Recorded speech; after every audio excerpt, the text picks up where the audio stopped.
because they'll quit advertising it. It has happened in the past where the first time I kind of wrote an article about fall restraint that wasn't favorable, I lost advertising for about a year from a major company. So Sure.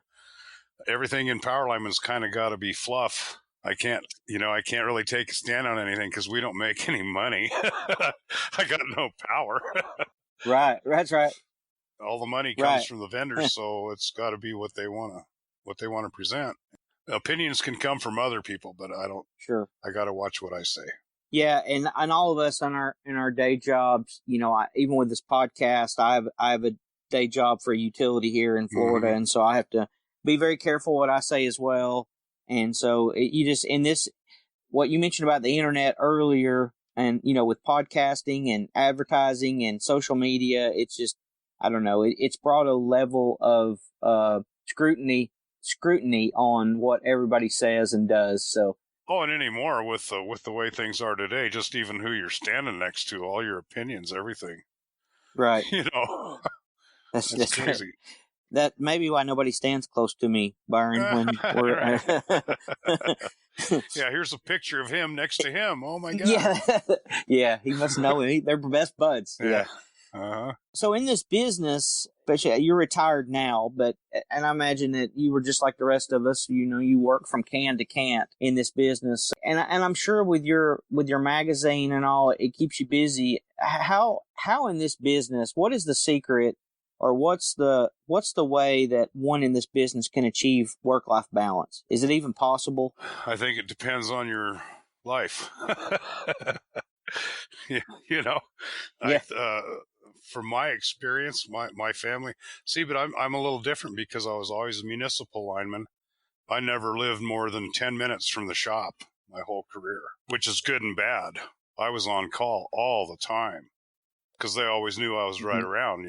We're all there. Right. But in my own personal life and family, everybody just knew that I had to do what I had to do, and it was producing enough money that we didn't complain. I think if you've got a good family that understands what you're doing, I think it all works just fine as being a provider, I remember working at the municipal, getting called out on a weekend, and one of the guys in the crew we couldn't get a hold of. The supervisor tried to call. He asked us, he's like, hey, it was on like a Saturday. It was during a weekend, and we couldn't get him. He was, high, top of the list. And so the supervisor had a wedding or something to go to, and he's like, hey, you keep trying. If you can get him, call him in or whatever. So we called a couple of times, didn't answer.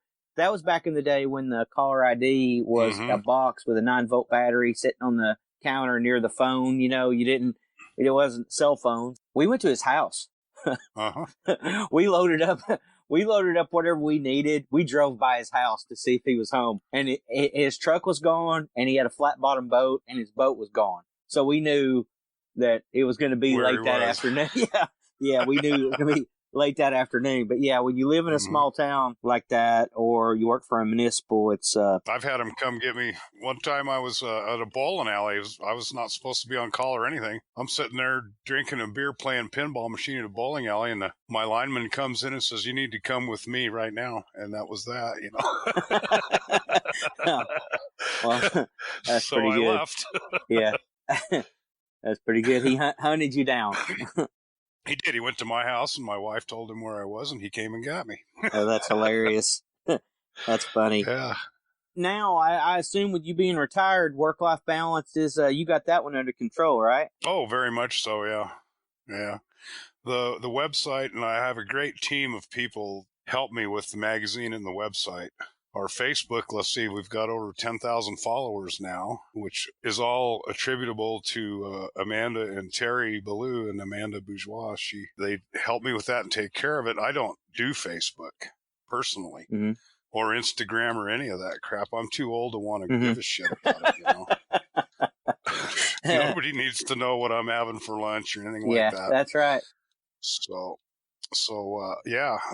I'm very fortunate to have such a good team of people to put it together and get it out. After my divorce, moved to California, I had three teenage daughters live with their mom in Tennessee. I was out on the West Coast working for utility, had a Facebook account, and everybody's like, why do you have a Facebook account? I said, because I parent via Facebook because my kids were at the age before Instagram or Snapchat or any of that other stuff. They would post and they're going to hear this and laugh, but they would post who they're with, how late they're out, and where they're at every time.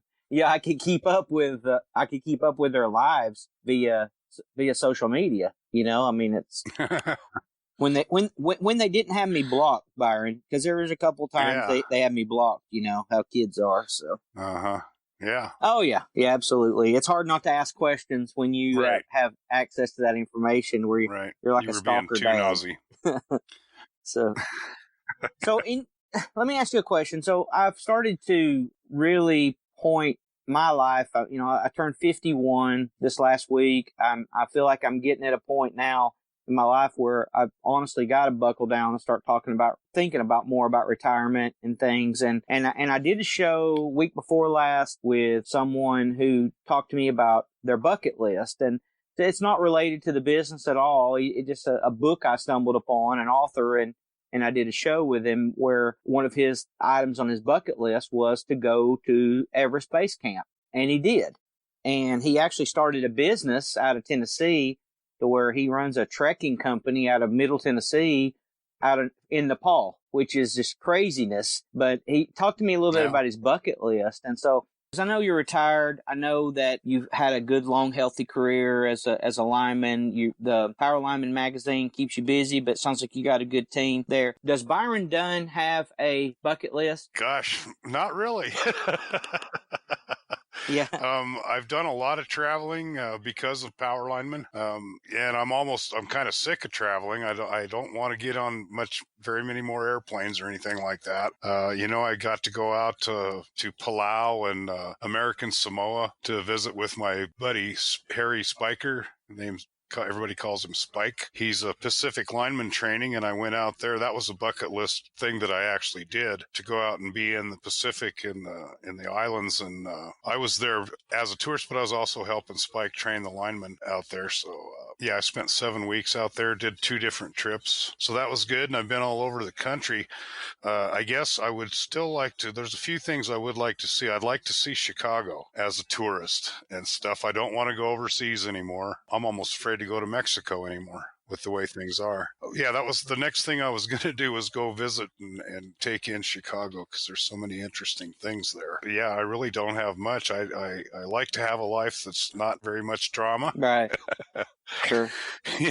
Plenty of golf games, and have a drink in the afternoon and just relax. I'm having a lot of fun doing nothing pretty much. My wife and I are kind of enjoying the pandemic in that we have the perfect excuse to not show up at anything and not deal with people. Any excuse to get out of a social event is always a good one. Yep. And I'm involved with my local Elks Lodge. I've been there for 30 some years, I suppose. So I'm an officer at the Elks Lodge and just do what I can there. Of course, I'm so out of touch with what young people do. It makes me kind of a dinosaur, but I'm the treasurer, so that's a perfect spot for an old man. Yep. My boss at home, she is from Chicago. She was raised in Chicago, and I've been several times, never outside of the airport, but we went to see her grandmother, who has since passed away.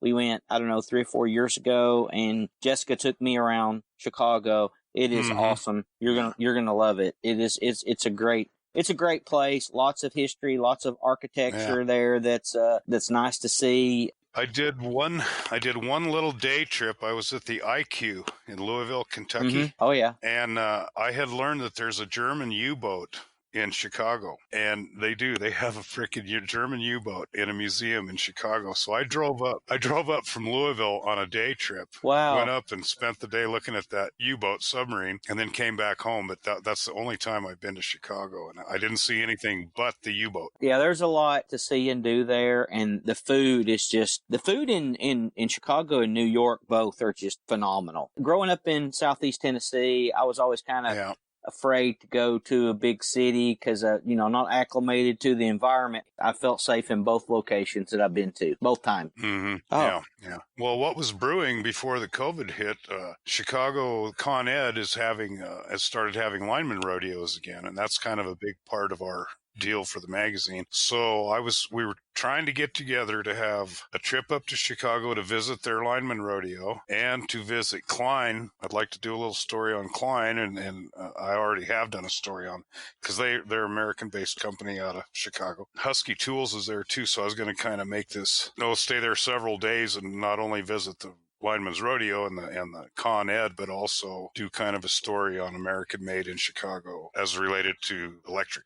Yeah, that would be pretty good. That would, you get a little work done while you're there, and right, the company can pay for it. I really appreciate you taking time to do this, because you're in a position in life where you do pretty much whatever you want to do, and so this was a choice for you, and I greatly appreciate it. You mentioned Terry Ballou earlier; he's the one that suggested that I reach out to you, and I'm glad. But last question for you: if there's one message that you want to send to my listeners, what would it be? Well, the only message I'd have for linemen and their families is it's the best trade ever. I loved it my whole life. The only thing is just keep your mind on what's in front of you right now when you're at work. That's it. Don't think of anything else. Don't talk about other things. Do your work, especially, mainly when the power's on, right? Don't forget it's on. Surprising how many times a guy can just forget it's even on because you're around it so much. So that's it. Keep your mind on your business. Again, I appreciate your time today. Again, I hope you have a great weekend. It sounds like you're very successful in the industry and the trade, and really a pioneer for us all in the trade and the exposure that your magazine, Powerlineman Magazine, has given all of us, from the linemen, apprentices, line workers, everybody in the utility business. So it's much appreciated. Thank you for your time. I hope you get to go to Chicago soon. I do too. Yep. And if you ever need anything, maybe sometime after this pandemic, we'll end up at the same spot and we can say hello. That'd be great. Thank you so much. I appreciate your time. Byron Dunn, Powerlineman Magazine. Yep. And powerlineman.com too. All right, man. All right. Thanks. Thank you. All right. Bye-bye.